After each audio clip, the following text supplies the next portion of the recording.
Mjadala mkubwa kwa wakati huu huko Jamhuri ya Kidemokrasia ya Kongo ikihusu kurejea nchini humo kwa rais wa zamani wa taifa hilo Joseph Kabila. Kile kinachoonekana kama mashaka ni namna ya kurejea kwake, akiwa ameondolewa kinga na ya kushtakiwa, lakini pia amefikia katika mikono au wenyeji wa kundi la waasi la M23. Sasa katika mjadala huu ni naye kiongozi wa chama kinachoungwa mkono au kinachowaunganisha wakongomani kwa ajili ya mabadiliko, mwenyewe akikiita hivyo. Huyu ni Barnabe Mlinganyo Wimana Isombia. Bila shaka ananisikia wakati huu katika simu, lakini yuko Kinshasa. Na yupo Nixon Katembo akiwa Johannesburg, Afrika Kusini. Nyote kama mnanisikia, tuwe na hakika na hili. Karibuni katika kipindi. Asante kutukaribisha mwenyekiti.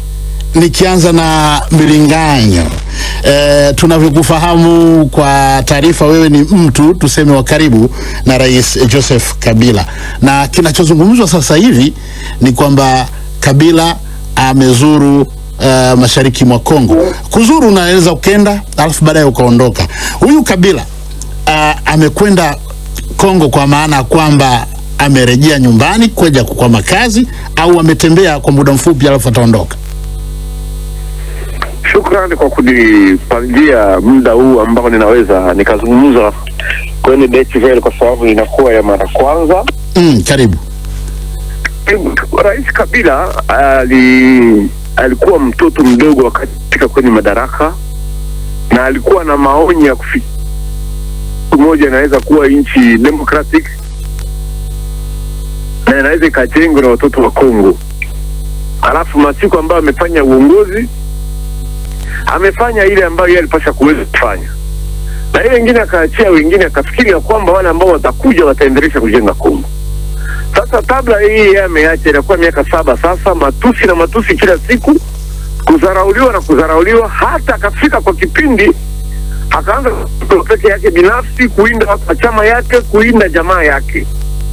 Alafu sasa yeye kama vile askari hivi, mimi nimebaki chini, hao watu wanatafuta kunichukua na kunimaliza. Ndugu yangu, ni kama vile katika nyumba mwanamke ni mmoja lakini wabwana wanakuwa wawili, anayekuwa na nguvu basi atamaliza mwenzake. Ndio hivyo. Sasa Kabila amerejea Kongo kwamba amerudi nyumbani, au amekuja kwa muda mfupi alafu ataondoka? Manake hata alikokuwako watu hawakuwa wanakufahamu wakati wote. Ya kwamba amerejea nyumbani. Sawa. Amerejea nyumbani. Mimi niko Kinshasa, yeye kwa Goma, sijaongea naye. Lakini kwa nini basi tamfalia endelee kubakia katika nchi ya kigeni, wako wakimshambulia ndugu zake wako wanafariki hapa? Yeye ni askari, lazima tunahitaji alete ujuzi wake katika askari na kuleta amani. Usisahau ya kwamba watu wanaendelea kutusi tu Kongo, kusema kama Goma M23 wanakuwa tu wenye Rwanda. Hapana. Maaskari wangapi wamebakia hapo wa FARDC ambao wameshindwa vita, ambao wamejiunga leo hii kwa nanga? Wanakuwa zaidi ya maaskari zaidi elfu 16. Nashukuru sana. Leo ambao wamekuwa hako. Ni lazima tukae tuangalie gani tatatua shida ya Kongo. Yeye rais wa zamani na anajua ujuzi. Nixon Katembo, kwa Kenya nafaa vizuri. Mimi ninabariki, ninashukuru kurudi kwake. Nashukuru. Kongomani anastahili kuleta jiwe ili tujenge nchi yetu. Nashukuru. Nixon Katembo, umesikia tambo za Mlinganyo. Anaonyesha kwamba karudi Kabila nyumbani, mwanajeshi, na yuko hapo kuhakikisha kwamba anairejesha nchi kwa vile wanavyofikiria wao. Ipi hatma ya mzozo wa Kongo baada ya Kabila kurudi? Kwangu mie kama mtu ambaye amefuatilia siasa za Kongo, naona hatma ya Kongo ni hatma ya hatari sana, kwa maana kuwa tabia mbovu iliyoko nchini Kongo ni siasa za watu binafsi, siasa za kuaminia kwamba mtu ndiye kiongozi, wala sio sera za kuinua taifa na kuliongoza katika hali ambayo inaweza kuleta mabadiliko ya kiuchumi na mabadiliko ya kisiasa, na haswa taasisi za taifa kujengwa ili zisitegee mtu yoyote, awe Kabila awe Tshisekedi. Tunakorudi hapa Kongo ni kile alichokisema Mobutu, l'État c'est moi, yani taifa ni mimi.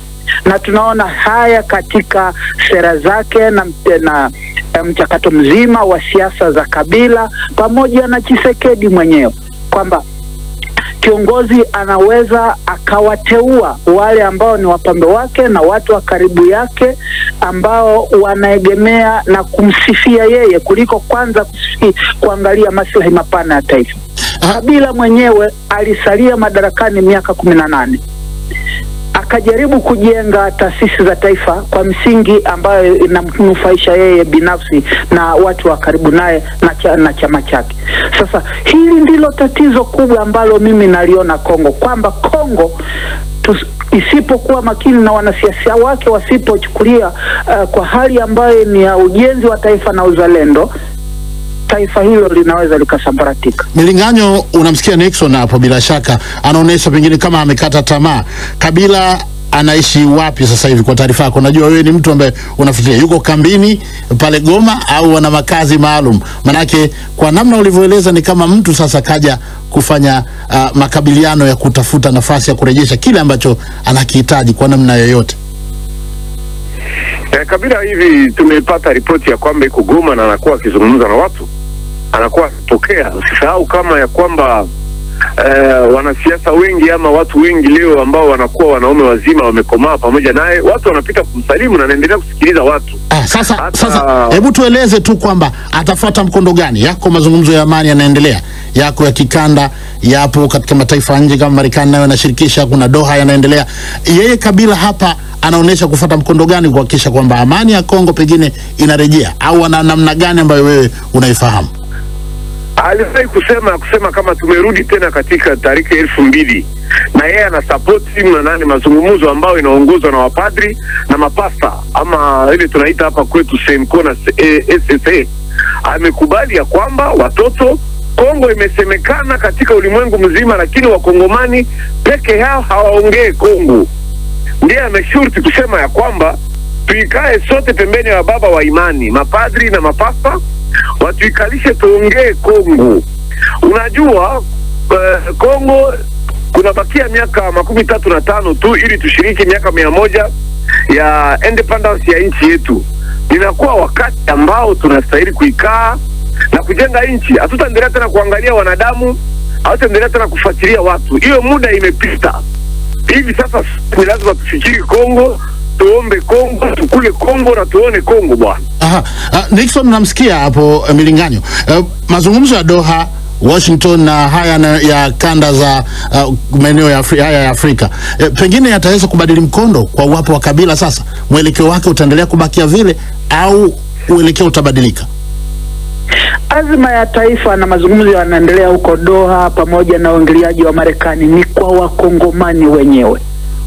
Kwanza kulijua taifa lao na nafasi yake katika siasa za kimataifa, pia uchumi wa kimataifa, na pia kuweza kuangalia ni wapo ni namna gani kunaweza kukajengwa taasisi za taifa ambazo zinahudumia maslahi mapana ya nchi hiyo pamoja na raia wake na pamoja na kujenga usalama wa taifa.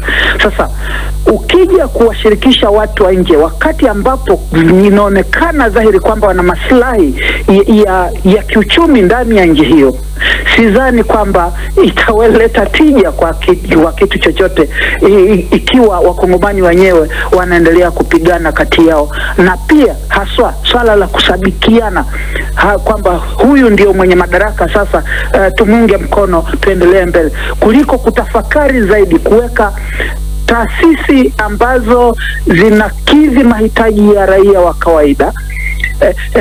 Jeshi linajengwa kwa msingi ya kuweza kujenga taifa. Jeshi linajengwa kwa msingi ya kuweza kujenga usalama wa taifa na kulinda mipaka ya nchi hiyo pamoja na kurejesha amani kote nchi. Lakini tunachoona kwa sasa chini ya serikali ya sasa, tunaona Tshisekedi amejilimbikizia madaraka pamoja na watu wake wengi kutoka kule Kasai. Nashukuru Nixon. Upande wa Kabila pia tunaona pia anarejea kule kule alikokuwa katika kuhakikisha kwamba watu waliokuwa nao karibu ndio wanakuja naye, na vile wengine wataamka na kusema kwamba mbona na sisi hatujashirikishwa katika mchakato. Nashukuru sana Nixon. Nakushukuru sana Nixon. Ndani ya studio hapa tunaye mwenzetu Hawa Bihoga, amekuwa akifuatilia yale ambayo yanazungumzwa katika mitandao ya kijamii na mjadala huu. Hawa, wanasemaje mitandaoni, na pengine kama wana hoja haraka haraka, dakika zinakwisha. Mjadala huu unafuatiliwa huko YouTube pia. Huyu anaitwa Ziko William anasema tamaa ya mali na madaraka, ninachokiona anasaka kurejea madarakani. Lakini Espo Jampi Mukuye wa Bukavu anasema kwa nini rais aliyoko mamlakani ashindwe kumaliza mzozo? Je, tutafsiri Kabila yupo nyuma ya haya yote? Lakini kuna huyu anaitwa Nzoisaba Jean Claude, Kabila alikuwepo madarakani na tulishuhudia utulivu ulikuwa mashakani Kongo. Yeye atakuja na majibu gani ikiwa alikuwa na nafasi ya kuleta utulivu na hakufanya hivyo? Mlinganyo, umesikia swali la mwisho hilo, unaweza kulijibu haraka haraka kabla sijauliza moja, muda utaruhusu. Jibu kwa ufupi tu. Naye ni Mkongomani bwana, ni Mkongomani, na kila mtu ataleta yeye ambaye anaweza kuleta kwa ajili amani irudie. Shida ni kuona ya kwamba leo Kongo inakuwa kama vile mwanamke ambaye anakuwa na wanaume wawili, basi yule ambaye anakuwa na nguvu atamaliza mwenzake. Sasa kuondolewa kwa kinga kwa Rais Kabila na kesi hiyo na mkabili ndio vimechochea kurejea kwake Kongo wakati huu labda?